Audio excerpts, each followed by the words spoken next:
बिस्मिल्लाहिर्रहमानिर्रहीम। अस्सलामुअलैकुम। एंड दोस्तों, आज हम डिस्कस कर रहे हैं चैप्टर नंबर 12 के मोस्ट इम्पॉर्टेंट शॉर्ट क्वेश्चंस जो पूछे जा सकते हैं पेपर में।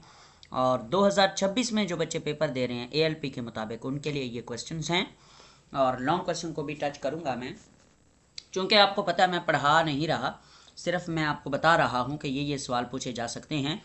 इस लेक्चर का पीडीएफ जो है उसका लिंक आपको डिस्क्रिप्शन में मिल जाएगा। पहला क्वेश्चन देखेंगे, ये why nitrogen is gas used in food packing. ये आपने क्विक चेक है करना है, बहुत आसान सवाल है। उसके बाद बहुत कार्बन वाला ये सवाल भी करना है। उसके बाद what are the sources of NOx in environment. कुछ नेचुरल सोर्स होते हैं और कुछ मैन मेड होते हैं जिन्हें हम एंथ्रोपोजेनिक कहते हैं। उसके बाद क्वेश्चन नंबर 4 देखें, एक्सरसाइज का ए पार्ट है, list 2 reasons for the inertness of nitrogen. ये आपके सामने 2 रीजंस लिखी हुई हैं। रसगुल्ला मीठा है, खा रहा हूँ ना। क्वेश्चन नंबर 5 एक्सरसाइज का बी पार्ट है कि नाइट्रोजन को आप कैसे आइसोलेट करते हैं हवा से। और क्वेश्चन नंबर जो है 6 एक्सरसाइज का सी पार्ट है कि अमोनिया क्यों बेसिक है। और क्वेश्चन नंबर 7 का जो क्वेश्चन है ना, draw the structure of following oxides of nitrogen. मगर इनका जो है मैंने यहाँ पे पिक्स डालनी थी जो कि मैंने नहीं डाली। आप टेक्स्ट बुक में मौजूद हैं, इनके स्ट्रक्चर्स ड्रा कर लीजिएगा वहाँ से। उसके बाद क्वेश्चन नंबर 8 एक्सरसाइज का डी क्वेश्चन है, write down the reaction of photochemical smoke formation. ये वो सारे रिएक्शन हैं जो फोटोकेमिकल स्मोक बनाने में यूज़ होते हैं। सिर्फ इस जगह पे ना आपने डॉट लगाना है और एक इधर आपने जो है वो डॉट लगाना है क्योंकि ये फ्री रेडिकल हैं, ठीक है। ओके, नेक्स्ट उसके बाद क्वेश्चन है क्विक चेक 12.2 का बी पार्ट है कि पैन क्या होता है और इसका जनरल फार्मूला क्या है। पैन होता है पर ऑक्सी एसाइल नाइट्रेट और इसका जनरल फार्मूला होता है RC double bond oxygen single bond OONO2। Next question है, write down the formulas of compound responsible for the formation of PAN. PAN बनाने के लिए जो चीज़ें इस्तेमाल होती हैं वो ओजोन है, हाइड्रोकार्बन है, एल्डिहाइड है, हाइड्रोक्सल रेडिकल है, ऑक्सीजन है और नाइट्रोजन परऑक्साइड है। ठीक हो गया। नेक्स्ट क्वेश्चन ये क्विक चेक है, यानी कि यूँ समझ लें एक्सरसाइज का ई भी है, क्विक चेक का भी है। मतलब 3-4 तरीक़ों से ये सवाल पूछा जाएगा, मगर सबका आंसर क्या है, कैटालाइटिक कन्वर्टर। कैटालाइटिक कन्वर्टर का पूरा जो पोर्शन है वो मैंने इधर लिख दिया है। ऊपर दिए गए क्वेश्चंस में से जो भी सवाल आए आपने जवाब में ये सारा लिख देना है, आंसर उसको मिल जाएगा। क्वेश्चन नंबर 12, हाइब्रिड और इलेक्ट्रिकल कन्वर्टर होती हैं या नहीं, सॉरी कैटालाइटिक कन्वर्टर उनमें होते हैं या नहीं। ये इलेक्ट्रिकल कार्स में तो नहीं होते, हाइब्रिड कार्स में होते हैं, ये मैंने पढ़ाया था। उसके बाद क्वेश्चन नंबर 13 देखें, एक्सरसाइज का F है, why sulphur is quite unreactive at room temperature. Sulphur जो है वो रूम टेम्परेचर पर अनरिएक्टिव क्यों है, तो ये सवाल है। उसके बाद आंसर लिखा हुआ है। उसके बाद ये वाला सवाल है, यार ये सवाल बड़ा परेशान करता है कि मोस्ट जो है स्टेबल ऑक्सीडेशन स्टेट देखें, थर्मोडाइनमिकली जो है वो +6 वाली होती है और इसमें और काइनेटिकली जो होती है वो -2 वाली होती है। इस पे डिबेट करनी है। मतलब एसिडिक मीडियम में -2 वाली जो है वो ज़्यादा होती है स्टेबल और बेसिक मीडियम में +6 वाली होती है। ये थर्मोडाइनमिकली और स्टाइल है इसका, और काइनेटिकली मतलब काइनेटिक्स के हवाले से और स्टाइल है।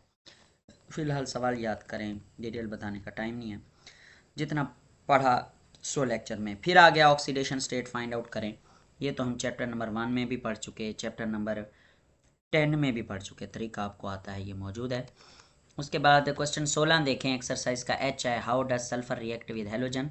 सल्फर का हेलोजन्स के साथ ये 2 रिएक्शन है, ऊपर वाला पैराग्राफ लिख के ये 2 रिएक्शन लिख देना। क्वेश्चन नंबर 17 एक्सरसाइज का J है, वल्कनाइजेशन में सल्फर का क्या रोल है, कि लिंक बनाता है, चेन बनाता है और इसका रबड़ वाला स्ट्रक्चर मजबूत होता चला जाता है। ये भी आपने बना देना है। ये क्या किया आपने, ये तो गलत बात है, ये this is not time for T. हाँ, तो ये फिर आप मुझे चखाएंगे, ये आप कप लाएंगे, आप भी पियेंगे, अकेला मैं नहीं पीऊँगा।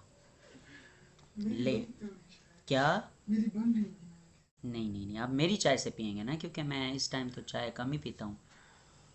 ये थोड़ा सा आप कर लें, मोहब्बत बांट लें, अल्लाह आपको खुश रखे। अच्छा जी, उसके बाद नेक्स्ट देखें, ये गन पाउडर में जो है ना कौन कौन सी चीज़ें होती हैं। वाह जी वाह, पहले तो पता ही नहीं था, बच्चे बनाना ना शुरू कर देना, ये चीज़ें आपको मिलेंगी ही नहीं।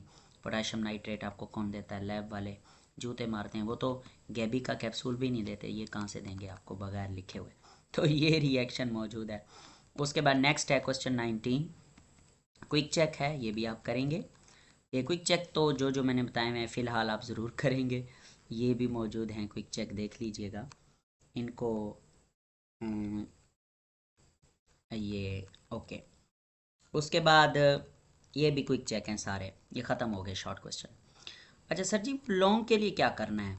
बेटा मैंने अभी आपको बताया कि जिस चैप्टर से आप लॉन्ग कर रहे हैं ना, उस चैप्टर के सारे लॉन्ग करें, क्या पता कौन सा लॉन्ग आने वाला है। और चैप्टर 12 तो बहुत छोटा चैप्टर है, इसलिए इसके लिए आपने सारे लॉन्ग ही करने हैं। जो एक लॉन्ग इसमें से पूछा जाएगा वो यही होगा, uses of sulphur and its compound. बहुत छोटा लॉन्ग है और पेपर में ज़रूर आने के चांसेस है, एक लॉन्ग ये आएगा। उसके बाद ये वाला देखें, stability of oxidation state of sulphur, ये भी आ सकता है लॉन्ग में, ये भी आपने तैयार करना है। और रिएक्शन ऑफ सल्फ़र, ये भी लॉन्ग में पूछा जा सकता है। उसके बाद कैटालाइटिक कन्वर्टर, ये भी बड़ा आसान लॉन्ग है, पूछा जा सकता है।